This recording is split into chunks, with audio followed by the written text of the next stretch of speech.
The playground here is a really welcome addition to the Bendigo Botanic Gardens. The old playground was getting a bit old and tired, and we've been fortunate enough to be able to build this 19th century inspired botanic playground, if you like.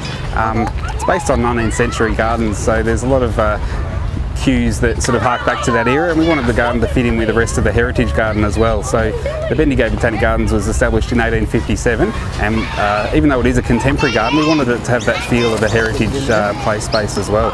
There's a few different elements in the playground that are unique. We've got our secret garden underneath the big variegated elm, which is sort of a nature-based enclosed space that's got lots of natural elements. So the kids can play with water, they can play on the timber log. Another good feature of the garden is the roly-poly lawn, which is sort of a place to play croquet or roll around on the hills, but it's all sort of aimed at that younger market.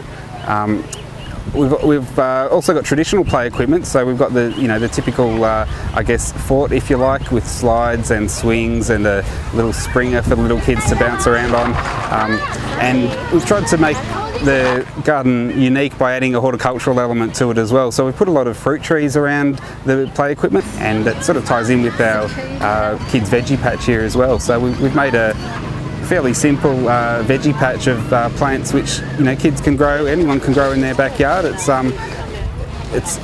entry-level gardening, I like to call it. It's spring onions and silverbeet and eggplants and corn, so it's